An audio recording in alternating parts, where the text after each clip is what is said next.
My daughter-in-law Vanessa laughed like a hyena when the lawyer announced I'd only inherited an old painting. My son Michael got the $3 million construction company, and I got what looked like a garage sale reject. That laugh told me exactly what 46 years of marriage had been worth to my late husband, Robert. If you're watching this, subscribe and let me know where you're watching from. Let me back up and tell you how we got to this delicious moment.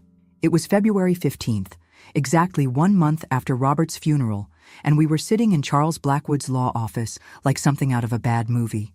You know the scene.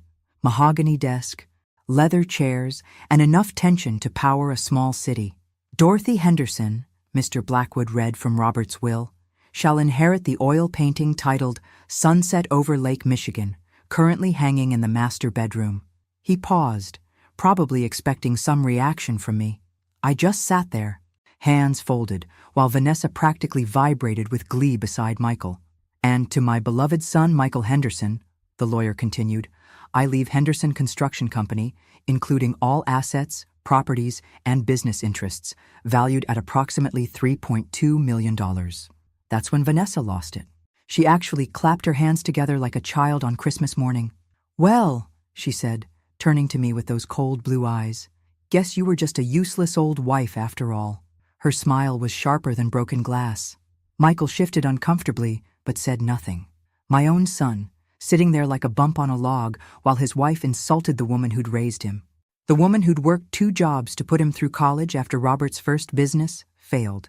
I looked at that smug little face and smiled back. How interesting, I said calmly. Oh, if only I'd known then what I was about to discover. That ugly little painting was going to give me everything I needed to wipe that grin right off her perfectly made-up face. Mr. Blackwood cleared his throat. There are a few more provisions, but those are the major bequests. He handed me a key. This is for the safe deposit box containing the painting and some personal items your husband wanted you to have. As we left the office, Vanessa was already on her phone, probably calling her mother to share the good news. Michael walked beside me in silence until we reached our cars. Mom, he started, but I held up my hand. Don't, Michael, just don't. I got in my car and drove away, leaving him standing there looking guilty, but not guilty enough to actually do anything about it. Little did any of us know that Robert had left me the most valuable thing of all. He just hadn't realized it himself. The painting was even uglier than I remembered, if that was possible. I'd picked it up from the bank that afternoon and was now standing in my living room, holding what looked like a toddler's first attempt at a sunset. Robert had always claimed it was painted by some local artist in the 1970s, but honestly, I'd seen more artistic talent in kindergarten finger paintings. 3 days had passed since the will reading, and I was still processing Vanessa's charming assessment of my 46-year marriage. Useless old wife. The words kept echoing in my head like a bad song you can't shake. I decided to hang the monstrosity in my bedroom, mainly because that's where Robert had always kept it, and partly because I figured if I was going to be haunted by his final gift, it might as well be somewhere private where I could glare at it in peace. The painting was heavier than I expected. As I struggled to position it on the wall hook, one corner slipped from my grasp and knocked against the bedroom dresser. That's when I heard it. A soft rustling sound, like paper moving inside the frame. Curious now, I laid the painting face down on my bed and examined the back. The frame was old, held together with small metal clips that had loosened over the years. One corner of the brown paper backing had come loose, curling up slightly. My heart started beating faster. Robert had been secretive about this painting, almost protective of it.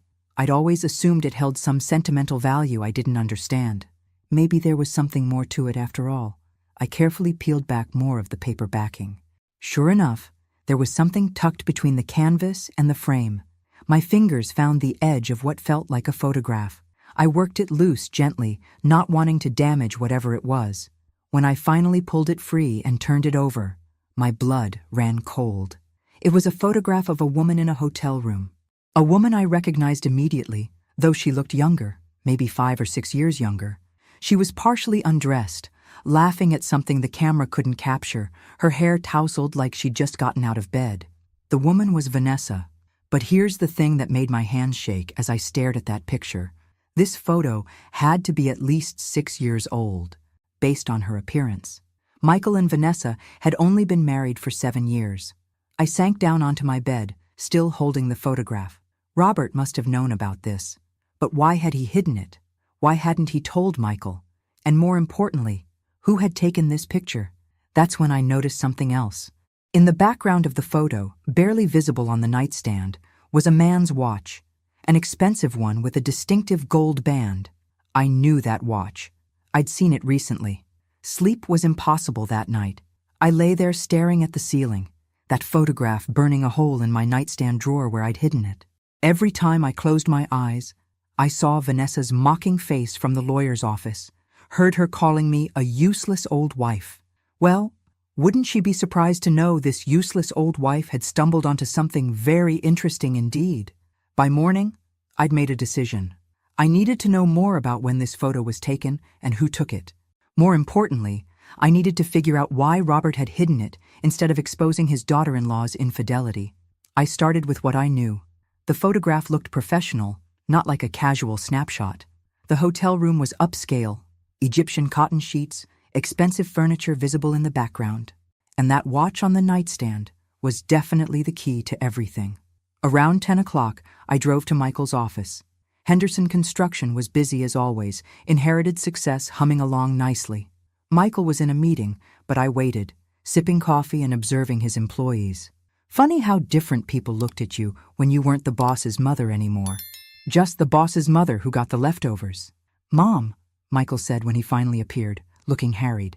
"This is a surprise. Everything okay?" "Just wanted to see how you're settling into your father's office," I lied smoothly. What I really wanted was to get a better look at his desk, his personal items, see if anything jogged my memory about that watch. He showed me around, proud as a peacock. Robert's office hadn't changed much. Same heavy desk, same leather chairs, same family photos lined up like little soldiers. That's when I spotted it, sitting in a small dish beside his computer monitor. The watch from the photograph. "That's a beautiful watch," I commented casually. "New?" Michael glanced over and shrugged. "Dad's old watch. I've been meaning to get it fixed. The band's been loose for years. Actually, it went missing for a while a few years back. Turned up in the weirdest place." My pulse quickened. "Oh? Where was that?" "Vanessa found it at some hotel downtown when we were there for a wedding. Must have fallen off during dinner or something. Lucky she spotted it, right?" Lucky indeed. I smiled and nodded, filing away every word. So Vanessa had been at a hotel with Robert's watch. A watch that ended up photographed in a hotel room with her in a state of undress. The pieces were starting to fit together, and I didn't like the picture they were forming. After leaving Michael's office, I drove straight to the downtown area. There were 3 upscale hotels within walking distance of where that wedding would have been held. If I was right about what I suspected, someone was about to get a very unpleasant surprise. But first, I needed to do some research, and maybe make a few phone calls. The Grandview Hotel on Michigan Avenue had exactly the kind of upscale rooms I'd seen in that photograph. I knew because I'd spent the afternoon playing tourist, asking for a tour of their amenities for my upcoming anniversary celebration. The lie came surprisingly easily. Our suites all feature Italian marble bathrooms and Egyptian cotton linens. The overeager sales manager had gushed, leading me through a room that looked remarkably similar to the background in Vanessa's photo.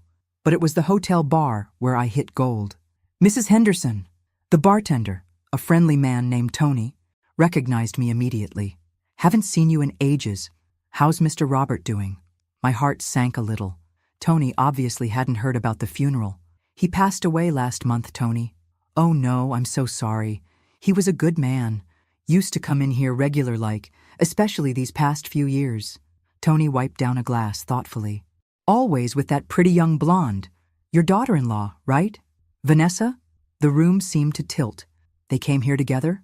Often?" "Oh yes, every few months or so, usually Thursday afternoons. Mr. Robert always ordered the same thing. Whiskey neat, and she liked those fancy martinis with the olives." Tony paused, studying my face. "You didn't know?" I managed to keep my voice steady. "Robert mentioned it. I just wasn't sure which hotel." But Tony was already backtracking, probably sensing he'd said too much. "I mean, it was probably business meetings, right? Your husband was always talking about expanding the company." "Business meetings." "Right. The kind where your daughter-in-law poses for intimate photographs in hotel suites. I ordered a glass of wine I didn't want and sat at the bar processing this information.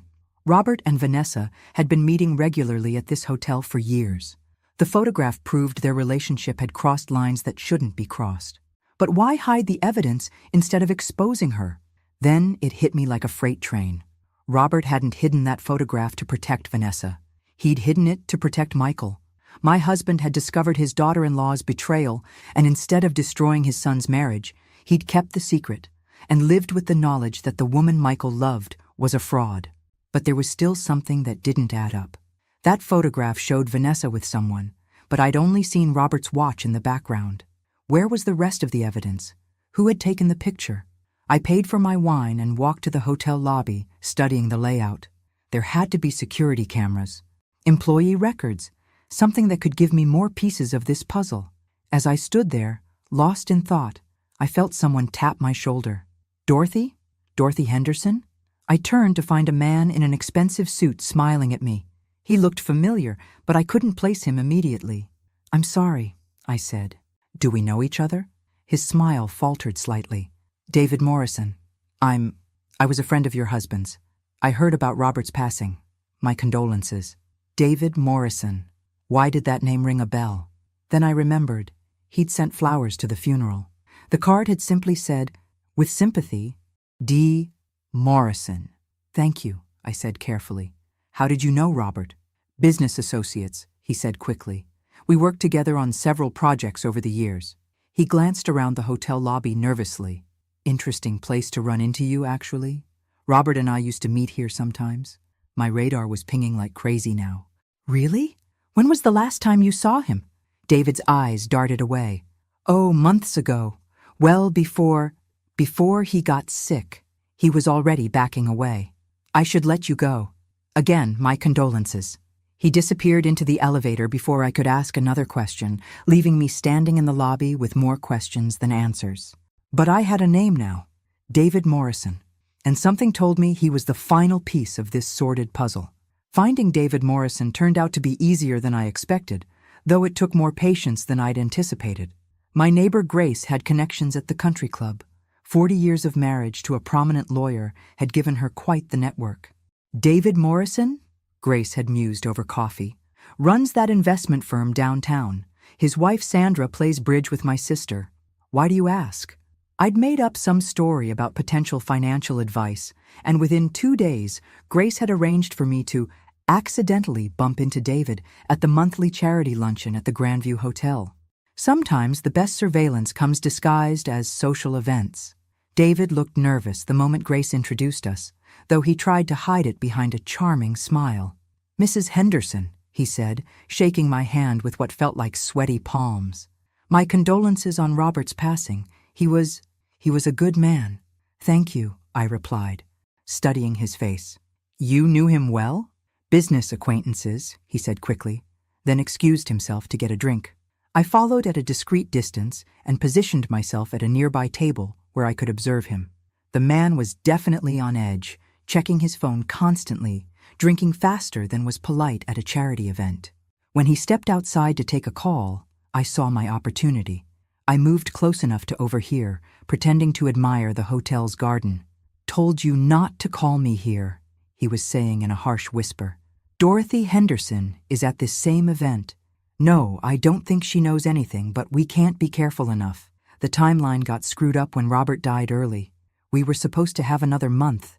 Timeline got screwed up. Another month. The pieces were starting to click. I retreated before he finished his call, but I'd heard enough. David Morrison was definitely connected to whatever Robert had discovered, and Robert's death had disrupted some kind of plan. Later that afternoon, I called Grace back. "The David Morrison seemed nice," I said casually. "Has he lived in Chicago long?" "Oh, yes, for years. Though Sandra mentioned something about them possibly relocating soon. Business opportunities elsewhere," she said. "Why?" "Just curious." But inside, alarm bells were ringing. If David was planning to leave town, it wasn't for business opportunities. It was because he was running from something. That evening, I sat in my living room with the photograph spread out on the coffee table, trying to piece together what I knew. Robert had discovered something about Vanessa and David. David was planning to leave Chicago. Robert's death had disrupted their timeline. But what had Robert found, and why hadn't he told Michael immediately? I picked up the photograph again, studying it more carefully. That's when I noticed something I'd missed before, a reflection in the mirror behind Vanessa. It was blurry, but there was definitely someone else in that hotel room. Someone holding a camera. My blood chilled as the full implications hit me.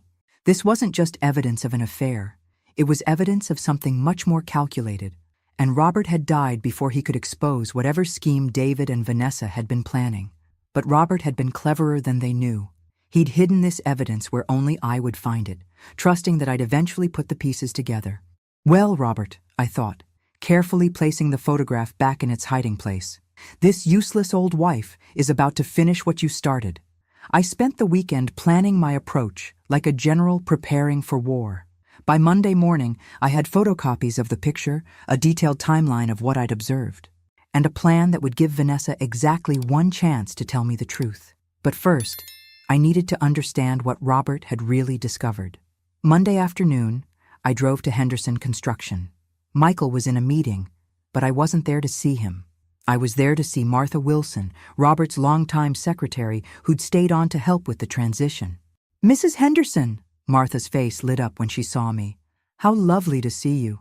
How are you holding up?" "As well as can be expected," I said, settling into the chair across from her desk.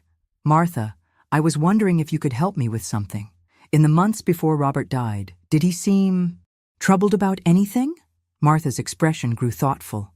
"Well, now that you mention it, he did seem worried about something. He was working late more often, making calls he didn't want overheard. And about 2 months before he passed, he had me set up a meeting with that lawyer, Mr. Blackwood. 2 months ago. That timeline was crucial. Yes, and he was very specific about keeping it confidential, even from Michael." Martha lowered her voice. "Between you and me, Mrs. Henderson, I think he was suspicious about some of the contracts we'd been losing. Big projects that should have been easy wins for us." My heart started racing. "Did he say anything specific?" "He mentioned that someone might be feeding information to competitors. He'd started keeping certain bid documents in his personal safe instead of the shared files." Martha glanced around to make sure we weren't overheard. "And he'd been asking questions about Vanessa's access to Michael's computer." There it was. Confirmation that Robert had suspected the corporate espionage.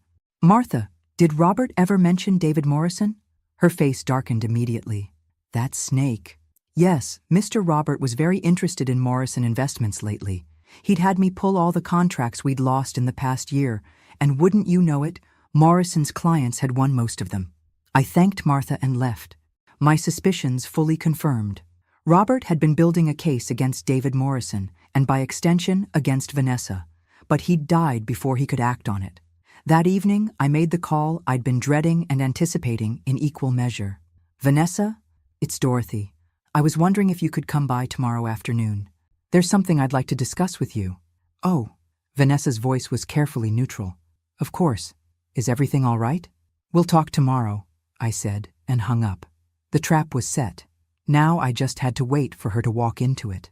Tuesday afternoon arrived gray and drizzly, matching my mood perfectly. Vanessa showed up precisely on time, looking elegant in a cream-colored suit that probably cost more than some people's monthly salary. "Dorothy," she said, air-kissing my cheek. "You sounded mysterious on the phone. I hope nothing's wrong." "Please, sit down," I gestured to the living room. "Can I get you some tea?" "That would be lovely." I made tea I didn't want for a woman I was about to destroy, taking my time to let anticipation build. When I returned with the tray, Vanessa was sitting primly on the edge of the sofa, her hands folded in her lap. "So," she said with that practiced smile, "what did you want to discuss?" I set down the tea tray and picked up the manila envelope I'd prepared. "Actually, Vanessa, I think you know exactly what this is about." I pulled out the photograph and placed it on the coffee table between us. The change in her expression was instantaneous and complete. The polite mask vanished, replaced by something between fear and fury. "Where did you get that?" she whispered, her voice barely audible.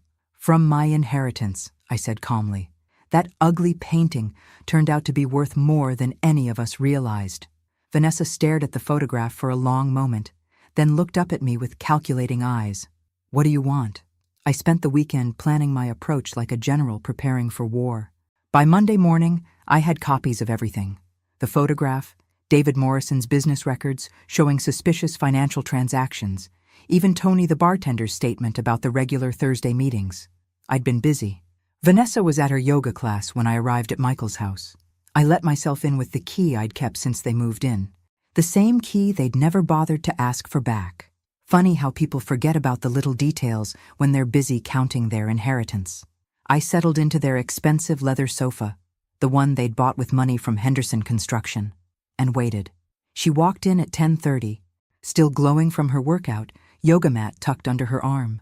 The sight of me sitting in her living room stopped her dead in her tracks. "Dorothy, what are you doing here? How did you get in?"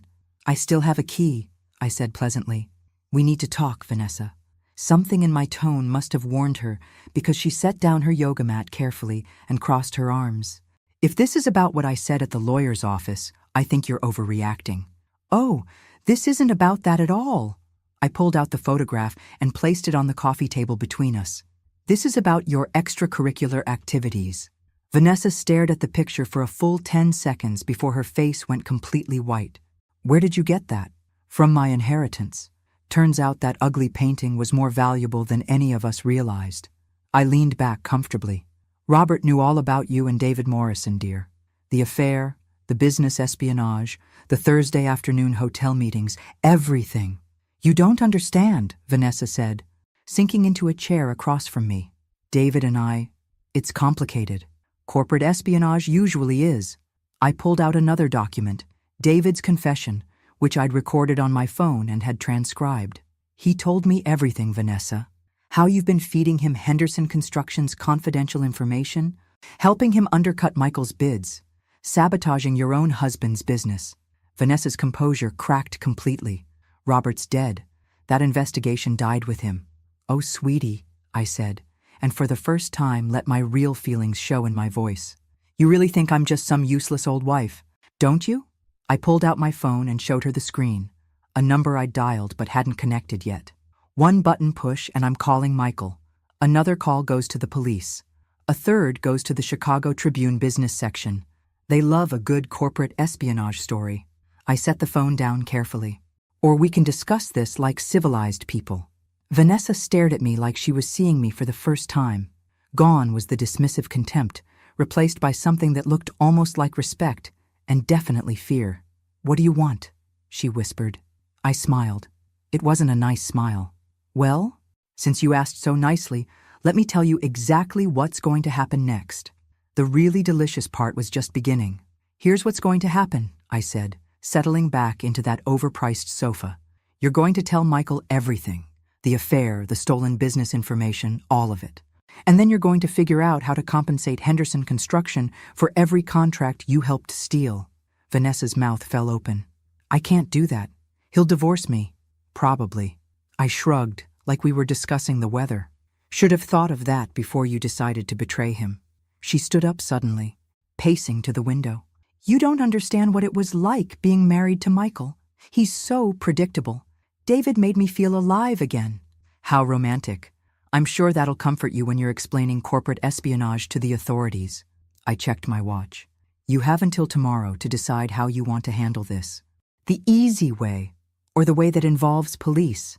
She spun around, and I saw a flash of the calculating woman who'd been manipulating my family for years. "What if I refuse? What if I call your bluff? Try me." The words came out colder than I intended.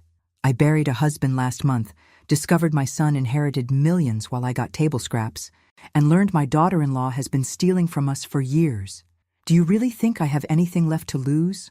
Something in my voice must have convinced her, because she sank back into her chair, looking smaller somehow. "There's something else," she said quietly. "Something you should know about Robert's death."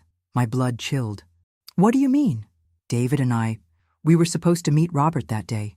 He'd called us, said he wanted to discuss the situation one final time before—" She swallowed hard. "Before he told Michael everything." The room seemed to tilt. "Go on." "We met him at the hotel bar. Robert was furious. Said our month was up and he was done protecting Michael from the truth. That's when David tried to bargain with him, offer him money to stay quiet longer. And Robert got so angry. He started yelling about integrity and family loyalty. Then he grabbed his chest and just collapsed. Vanessa's voice was barely a whisper. We called 911 immediately, but it was too late. I stared at her, trying to process this information. You were with him when he died? In the hotel lobby. There were witnesses, other guests, hotel staff. The paramedics said he probably died instantly. She looked up at me with what might have been genuine remorse. I know you probably think we caused it, but we didn't. We tried to help. For some reason, this version felt more honest than I'd expected. Robert had always been prone to stress-induced chest pains, especially when he was angry. Why didn't you tell anyone you were there? Because we knew how it would look. Robert's daughter-in-law and her friend being the last people to see him alive? Vanessa shook her head. David's lawyer advised us to stay quiet unless the police specifically asked. I stood up slowly, my head spinning with this new information. You realize this doesn't change anything, right? You still betrayed Michael. You still stole from his business. I know, she said quietly, and I'm sorry. I know you probably don't believe that, but I am. Maybe she was. But sorry doesn't undo years of betrayal. 24 hours, Vanessa. Decide how you want to handle this. For the first time since I'd arrived, she looked truly defeated. I walked to their kitchen and poured myself a glass of water, mainly to give myself time to think. My hands were shaking. Whether from anger or grief, I wasn't sure. Vanessa had followed me, hovering in the doorway like she wasn't sure whether to run or try to explain further. Dorothy, please. You have to understand we were scared, confused, scared of being exposed as thieves and adulterers, I said, setting the glass down carefully. Tell me, Vanessa, how many family dinners have you sat through knowing you were stealing from us? She started crying then, big tears that might have worked on someone else. I never meant for it to go so far. It started small, just little bits of information David could use to be more competitive. And it grew into $250,000 in lost business. I pulled out my phone. I'm calling Michael. Wait, she said desperately. Please, can't we work something out between us? Woman to woman? I almost laughed.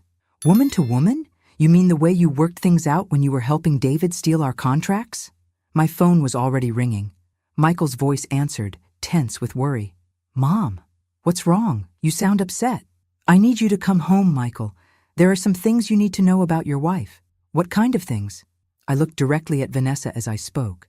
The kind that explain why Henderson Construction has been losing so many bids lately. After I hung up, Vanessa collapsed into a kitchen chair. He's going to hate me. Probably, I agreed, but he deserves to know the truth. And the thing about Robert's death, you won't tell him about that, will you? It would destroy him to know his father died angry and disappointed. I considered this. She wasn't wrong. Michael was already struggling with grief and guilt over losing his father. Learning that Robert had died in the middle of confronting betrayal would be devastating. That depends, I said finally, on how honest you are with him about everything else. 20 minutes later, Michael walked through the front door, looking haggard. He'd obviously left work in a hurry. His tie was askew, and his hair looked like he'd been running his hands through it. Mom, he said, embracing me briefly before turning to Vanessa. What's this about? I pulled out the photograph and set it on the kitchen counter. Your wife has been having an affair with David Morrison. She's also been feeding him confidential information about Henderson Construction's bids and finances. The color drained from Michael's face as he stared at the picture. When he looked up at Vanessa, his expression was unreadable. Is this true? Vanessa's face was streaked with tears, but she nodded. It started about 2 years ago. I never meant... Michael, I'm so sorry. 2 years? His voice was completely flat. You've been betraying me for 2 years? It wasn't supposed to be betrayal. David said he just wanted to be more competitive, that a little inside information was normal in business. Normal? Michael's composure finally cracked. Vanessa, you've been stealing from our family business to help your lover. I watched my son process the betrayal, seeing him transform from the trusting man I'd raised into someone harder, more suspicious. It broke my heart, but it was necessary. How much? He asked quietly. We're still calculating the exact amount, I said, but it's substantial, multiple 6-figure contracts that we should have won. Michael sat down heavily at the kitchen table, staring at the photograph. Dad suspected something, didn't he? In the last few months, he was asking me strange questions about our bid processes, about who had access to our files. Yes, I said gently. He'd been investigating for about 2 months before he died. Did he know? Michael looked up at Vanessa. Did he know about you and David? Vanessa nodded miserably. He confronted us about a month before he died. He said he was going to tell you everything. But he didn't, Michael said, his voice hollow. He protected you right up until the end. The kitchen fell silent except for the sound of Vanessa's quiet sobbing. Finally, Michael stood up. I want you out of this house by tonight. Michael, please, out, he repeated, his voice stronger now. We'll discuss the financial arrangements through lawyers. After Vanessa left to pack, Michael and I sat in his living room now, truly his for the first time. The silence was heavy but not uncomfortable. I should have seen it, he said finally. The signs were all there. You trusted her, I said. That's not a flaw, Michael. It's what makes you a good man. He was quiet for a long moment. What happens now? Now we rebuild, I said simply. Henderson Construction will survive this. Your father built it to last. What I didn't tell him was that Robert had built in some insurance policies that even I hadn't discovered yet. Michael took the news about the affair better than I expected. It was the business espionage that really got to him, the betrayal of everything Robert had built, everything Michael was trying to preserve. $247,000, he repeated, staring at the evidence I'd laid out on his coffee table. You cost us almost $250,000. Vanessa sat curled in the corner of the couch, mascara streaked down her cheeks. Michael, I'm sorry. I never meant what? To get caught? Michael's voice was deadly quiet. Because you sure meant to help David steal our clients, didn't you? I watched my son transform before my eyes. The gentle, trusting man I'd raised was gone, replaced by someone harder, more calculating, someone who'd learned that the people closest to you could hurt you the most. The police are on their way, I told him. Vanessa has some information about your father's death that they need to hear. Michael's head snapped up. What information? Vanessa looked at me pleadingly, but I just raised an eyebrow. This was her mess to clean up. Your father, he didn't die alone, she whispered. David and I were with him when he had the heart attack. The silence in the room was deafening. Michael stood up slowly, his face going through a series of expressions. Confusion, understanding, horror, and finally, rage. You were there? His voice was barely controlled. You were there and you didn't call 911? We did call. Eventually. We panicked. How long? Michael's hands were clenched into fists at his sides. Vanessa couldn't meet his eyes. 20 minutes. Maybe longer. Michael turned away from her, walking to the window. When he spoke again, his voice was flat, emotionless. Get out. Michael, please. Get out.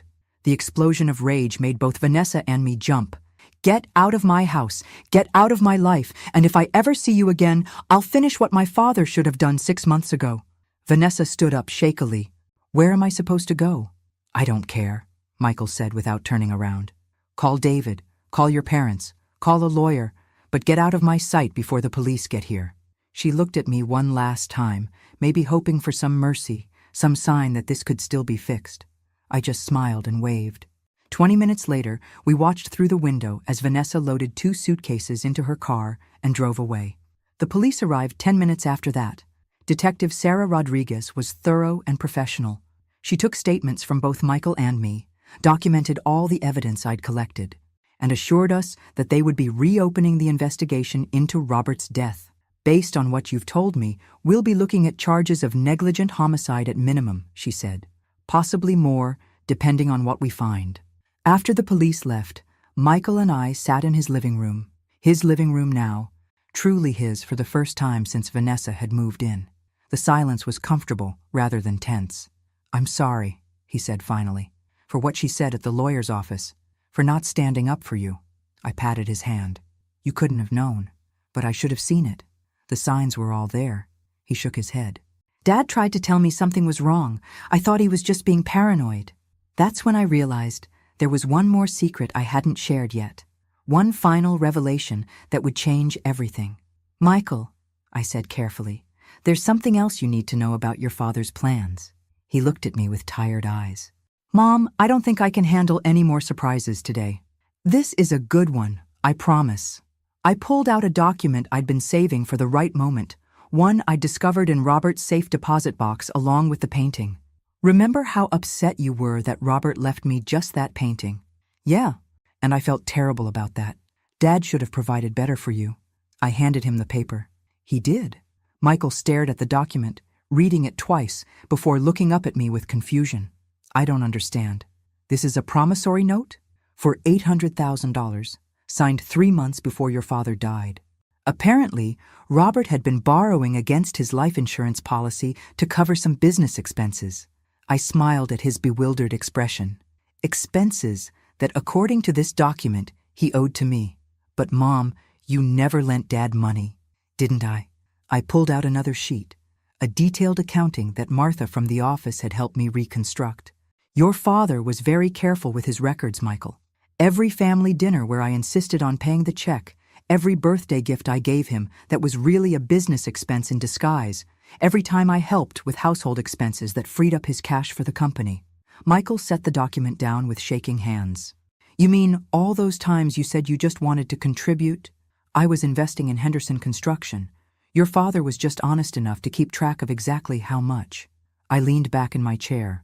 The life insurance policy pays out $1.2 million. After settling this debt, there's still plenty left for the business. But why didn't he just tell us about the loan? Because he wanted to see what kind of people we really were when we thought he'd left everything to you. I thought about Robert's final gift. Not just the painting, but the test it represented. He knew Vanessa would show her true colors if she thought I'd gotten nothing. And I failed the test, Michael said quietly. I let her mock you. I didn't stand up for you. You passed a different test, I said gently. You're sitting here now, doing the right thing. That's what matters. Michael was quiet for a long time, processing everything. When he finally spoke, his voice was different, stronger, more decisive. So what happens now? Do you want to be repaid immediately? Actually, I said, smiling, I have a different proposal. Convert the debt into a partnership. You need someone you can trust helping run the business, and I need something meaningful to do with my time. Partners? Michael's face lit up for the first time since this whole mess began. Partners, I confirmed. Your father built something worth preserving. Let's make sure it stays in the family, the real family. That's when we heard the car pulling into the driveway. Through the window, I could see David Morrison getting out of a silver BMW, his face grim with determination. Well, I said, straightening my shoulders. Looks like we're about to have another visitor. This was about to get very interesting. The doorbell rang insistently, and Michael went to answer it. I could hear their voices. Michael's cold and controlled, David's desperate and pleading. Please, just 5 minutes. I need to explain what really happened. You've explained enough, Michael replied, but I called out from the living room. Let him in, Michael. We might as well hear what he has to say. David walked into the living room looking like he'd aged 10 years since our last encounter. His expensive suit was wrinkled, his usually perfect hair disheveled.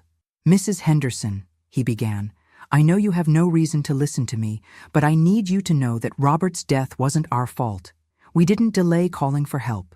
Then why did Vanessa tell me you did? David's face crumpled. Because she panicked when she realized you might go to the police. She thought if she made it sound like we'd done something criminal, you'd focus on that instead of the business theft. I studied his face, looking for signs of deception. So what really happened that day? Robert collapsed in the hotel lobby. We were arguing, yes, but there were other people around. The hotel staff called 911 immediately. We stayed with him until the paramedics arrived, but he swallowed hard. It was massive. The doctor said he probably wouldn't have survived even if it had happened in a hospital. For some reason, this version felt more truthful. It also aligned better with what I knew about Robert's heart condition. Why should we believe you now? Michael asked. Because I'm finished lying, David said simply. My business is ruined, my reputation is shot, and my wife is filing for divorce. I have nothing left to lose by telling the truth. We spent the next hour talking through everything. David's cooperation with authorities, the financial restitution he'd promised, and his genuine remorse over his actions. By the time he left, I almost felt sorry for him. Almost. You know what the strangest part is? Michael said after David's car disappeared down the street. I feel relieved. All this time, I knew something was wrong with my marriage, but I kept trying to fix it. Now I know it was never fixable. Your father used to say that you can't build a strong foundation on lies, I told him. Vanessa and David built their whole relationship on deception. It was bound to collapse eventually. Over the next few weeks, the legal proceedings moved swiftly. Vanessa pled guilty to conspiracy and agreed to pay substantial restitution rather than face more serious charges. David's cooperation with authorities helped recover most of the stolen business, along with penalties and interest. The promissory note from Robert's estate provided the working capital we needed to rebuild Henderson Construction's reputation. More importantly, it gave Michael and me a solid legal framework for our partnership. You know, Michael said one afternoon as we reviewed new contract proposals, I think Dad would be proud of what we're building here.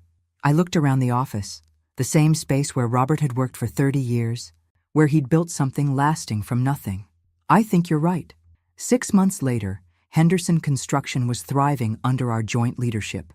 Michael had grown into the kind of leader Robert would have admired, strong but fair, trusting but not naive, and I'd discovered that business ownership at 70 was surprisingly invigorating. Sometimes people underestimate older women, thinking we're just harmless grandmothers who can be dismissed and forgotten.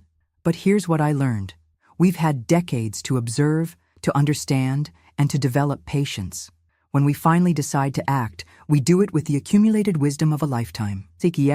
Robert's painting hangs in my office now, right behind my desk where I can see it every day. It reminds me that sometimes the most valuable things come disguised as worthless gifts, and that love, real love, finds a way to protect the people who matter most, even from beyond the grave. As for Vanessa, she's learning that orange really isn't her color. She's also learning that actions have consequences, something she managed to avoid for far too long. But that's a lesson for another day. Today, Michael and I have a business to run and contracts to win the honest way, through hard work, fair dealing, and the kind of integrity that Robert Henderson built his legacy on. Sometimes the best revenge isn't revenge at all. Sometimes it's just living well and building something better than what came before. The phone rang, interrupting my thoughts. Another potential client, another opportunity to prove that Henderson Construction was stronger than ever.